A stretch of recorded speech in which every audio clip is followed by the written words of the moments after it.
सुप्रभात, अभिनंदन। बच्चों, आज की इस कक्षा में मैं आप सभी को जो बताने जा रही हूँ वह है नीति शास्त्र का सार, अर्थात हमारी नीति, हमारा कार्य करने का तरीका कैसा होना चाहिए, यही नीति शास्त्र के अंतर्गत आता है। नीति कहती है कि हमें बड़ों के साथ कैसा व्यवहार करना है, माता पिता के साथ कैसा व्यवहार करना है, किस तरीके से बोलना चाहिए, किसका सम्मान करना चाहिए और किस प्रकार से आगे बढ़ना चाहिए, हमारे विचार कैसे होने चाहिए, यह सभी कुछ हमें नीति शास्त्र के अंतर्गत पता चलता है। प्रस्तुत पाठ में जो श्लोक दिए गए हैं वो मनुस्मृति से लिए गए हैं और यहाँ पर सदाचार की दृष्टि से ये श्लोक बहुत महत्वपूर्ण माने गए हैं और यही यहाँ पर समझाया गया है कि माता पिता गुरुजनों के साथ कैसा व्यवहार करना चाहिए, सुख दुख की परिभाषा क्या है और हमें किन चीज़ों को अपने लिए रखना चाहिए और किन चीज़ों को अपने दैनिक जीवन के व्यवहार से निकाल देना चाहिए। तो आइए इन शिष्टाचारों के नियमों से बंधे श्लोकों को पढ़ते हैं, समझते हैं और कोशिश करते हैं कि इन श्लोकों के अंश मात्र को भी अगर हम अपने जीवन में आत्मसात कर पाए तो सफलता का मार्ग हमारे लिए कितना सुगम हो सकता है। अभिवादनशीलस्य नित्यं वृद्धोपसेविनः चत्वारि तस्य वर्धन्ते आयुर्विद्या यशो बलम्। अभिवादनशीलस्य नित्य वृद्धोपसेविनः अर्थात बड़ों के को अभिवादन करने से, वृद्धों की सेवा करने से आयु विद्या यश और बल यह बढ़ते हैं। कहने का अभिप्राय यह है कि प्रणाम करने वाले स्वभाव वाले व्यक्ति और बड़े बूढ़ों की सेवा करने वालों की ये चार चीज़ें निरंतर बढ़ती हैं, आयु विद्या यश और बल। कहने का अभिप्राय यह है कि जब कोई बड़ों की संगति में रहता है तो उसे ज्ञान की चार बातों का पता चलता है और वह अपनी बुरी आदतों को छोड़कर अपनी आयु विद्या यश और बल इन चारों गुणों को बढ़ा सकता है। यम माता पितरौ क्लेशं सहेते संभवे नृणाम न तस्य निष्कृति शक्या कर्तुं वर्षतैरपि। यम माता पितरौ क्लेशं सहेते संभवे नृणाम न तस्य निष्कृति शक्या कर्तुं वर्षशतैरपि। अर्थात मनुष्य को जन्म देने और उसके पालन पोषण में माता पिता जो कलेश जो कष्ट सहन करते हैं, मनुष्य को जन्म देने और उसके पालन पोषण में माता पिता जो कष्ट सहन करते हैं उसका बदला तो न तस्य निष्कृति उसका बदला तो शक्या कर्तुं वर्षशतैरपि 100 वर्षों तक भी नहीं चुकाया जा सकता है। अर्थात उसका बदला तो 100 वर्ष के उपकार से भी नहीं चुकाया जा सकता है। कहने का अभिप्राय यह है कि अपने बच्चों के पालन पोषण में माता पिता को जिन कष्टों का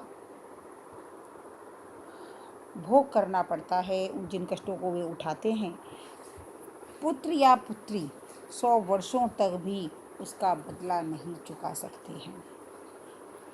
तयो नित्यं प्रियं कुर्याद च आचार्यस्य च सर्वदा तेष्वेव त्रिषु तुष्टेषु तपः सर्वसमाप्यते।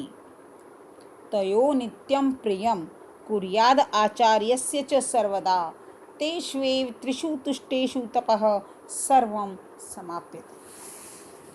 अर्थात उन माता पिता और आचार्य, तयो उन दोनों, वो दोनों कौन, जिनके हमने ऊपर जिक्र किया है, वो दोनों अर्थात माता पिता और आचार्य का सर्वदा सदा ही प्रिय करना चाहिए, क्योंकि इन तीनों के संतुष्ट होने पर सभी प्रकार के तप पूर्ण हो जाते हैं।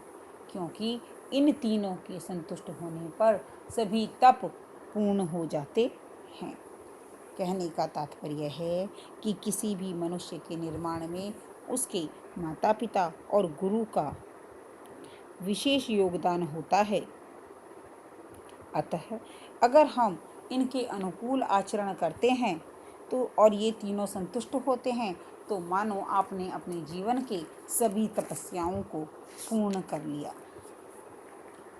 सर्व परवशम दुखम सर्व आत्मवशम सुखम एतद्वितात् समासेन लक्षणम सुख दुखयोः। सर्व परवशम दुखम सर्व आत्मवशम सुखम एतद्वितात् समासेन लक्षणम सुख दुखयोः। अर्थात इस संसार में जो वस्तु दूसरों के अधीन है वह दुख का कारण है। सर्व परवशम यानी कि पर कहते हैं दूसरे के अधीन जो कुछ भी है वह दुख का कारण है, और आत्मवशम सुखम और जो कुछ भी अपने अधीन है वह सुख का कारण है। इसलिए इसी को सुख और दुख का सामान्य लक्षण समझना चाहिए। समासेन सामान्य कि सुख दुख का लक्षण यही है कि जो अपने वश में है वह सुख है और जो दूसरों के वश में है वह दुख है।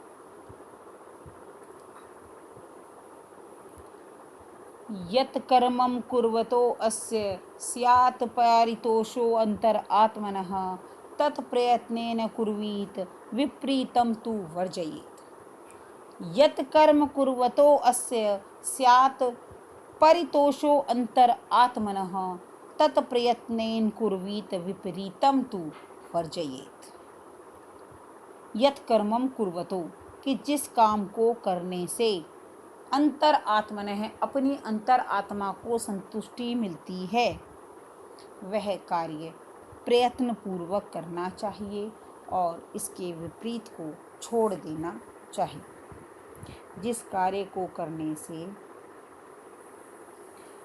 माता पिता की अंतर आत्मा को संतोष मिलता है वह अवश्य करना चाहिए और इसके विपरीत कार्य को छोड़ देना चाहिए। दृष्टिपूतं न्यसेत पादं वस्त्रपूतं जलं पिबेत सत्यपूतां वरेद् वाचं मनःपूतं समाचरेत। अर्थात दृष्टिपूतं न्यसेत कि मार्ग पर चलते हुए अच्छी प्रकार दृष्टि पात करके दृष्टि से देखकर ही आगे पग रखना चाहिए। अर्थात अगर हम कहीं चल रहे हैं तो हमें अपने मार्ग को अच्छी तरह से देख लेना चाहिए। वस्त्रपूतम जलम पिबेत और वस्त्र से छान कर ही पानी पीना चाहिए। सत्यपूताम वदेत वाचम कि सत्य से पवित्र की हुई वाणी बोलनी चाहिए। मनःपूतम समाचरेत और मन से पवित्र कर की हुई वाणी को हमें बोलना चाहिए। दृष्टिपूतम न्यसेत दृष्टि से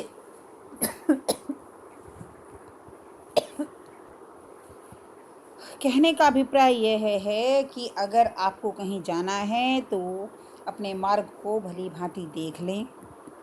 जल पीना है तो छान कर पिएं। बोलें तो सत्य से पवित्र कर लें अपनी वाणी को और आचरण करने के लिए अपने मन से पवित्र आचरण का ही प्रयोग करें और तभी हम जो है समुचित और सही कार्य कर पाएंगे। इस श्लोक का भाव यह है कि जो मार्ग सही नहीं है उस पर नहीं जाना चाहिए। आँखों से देखभाल कर ही अपने पैर को बढ़ाना चाहिए। जल में कई तरह के हानिकारक कीटाणु होते हैं, इसलिए छानकर जल पीना चाहिए। सत्य से युक्त वाणी को व्यवहार में लाना चाहिए और अपने मन को पूरी तरह पवित्र करके ही व्यवहार करना चाहिए। इससे पूर्व जो श्लोक हमने पढ़ा उसका भावार्थ यह था कि माता पिता को संतुष्ट रखना ही एक पुत्र का परम धर्म होता है। इसलिए कोई भी काम करने से पहले मन में विचार कर लेना चाहिए कि इस कार्य को करने से हमारे माता पिता को प्रसन्नता होगी अथवा नहीं। यदि हाँ, तो वह कार्य प्रयत्नपूर्वक करना चाहिए, अन्यथा छोड़ देना चाहिए। सुख दुख के लक्षण भी बड़े सुंदर तरीके से यहाँ समझाए गए हैं। और अभी कुछ समय पहले आपने अगर माननीय प्रधानमंत्री श्री नरेंद्र मोदी जी का भाषण सुना हो, तो उन्होंने भी आत्मनिर्भर भारत की बात करते हुए कहा था कि आत्मवशम सुखम, कि अपने वश में अगर हम हैं तो हम सुखी हैं। और वही इस श्लोक का भी मूल मंत्र है कि सर्व परवशम दुखम सर्व आत्मवशम सुखम, कि दूसरे के वश में जो कुछ भी है वह दुख है और जो अपने वश में है वह सुख है। इसलिए इन दोनों को सुख दुख का लक्षण मान लेना चाहिए।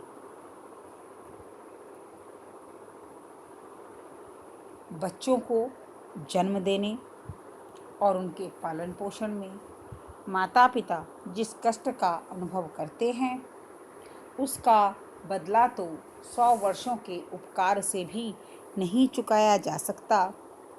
और इसलिए माता पिता और आचार्य को हमेशा संतुष्ट रखना चाहिए, क्योंकि इनके संतुष्ट होने पर ही हमारे सभी प्रकार के तप पूर्ण होते हैं और हमें संतुष्टि प्राप्त होती है।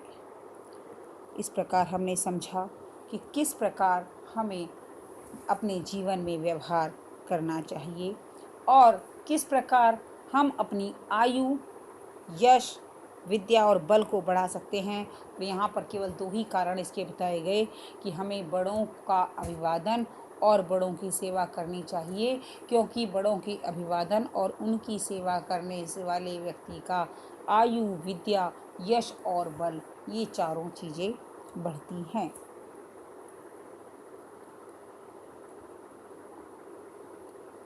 अब एक बार इनके शब्दार्थों को समझ लेते हैं और शब्दार्थ समझते समझते उच्चारण के माध्यम से सही शब्दों के सही उच्चारण को भी जानते हैं। अभिवादनशीलस्य अर्थात प्रणाम करने के स्वभाव वाले,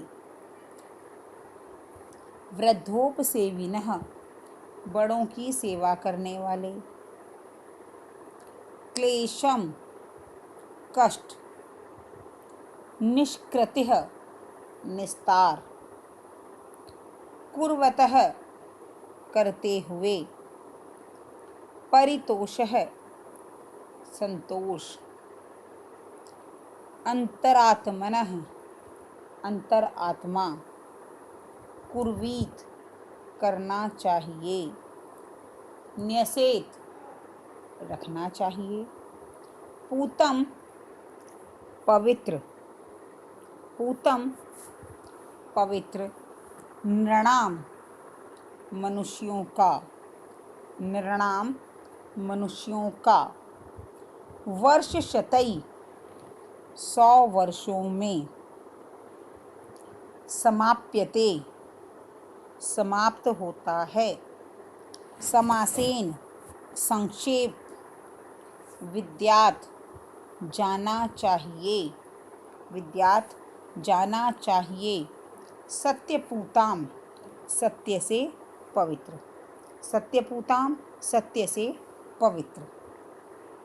इस प्रकार इसके श्लोक आपको भली भांति समझ आ गए होंगे और साथ ही यह भी कि हमें अपने जीवन में किस प्रकार के आचरण को अपनाना चाहिए। अब एक प्रश्न कंठस्थ श्लोक का आपके पाठ्यक्रम के अंतर्गत आता है, तो आइए उसे भी हम जानें और समझें कि आपके इसी पाठ के अंतिम पेज पर कुछ श्लोक दिए गए हैं, जिनमें से आपके लिए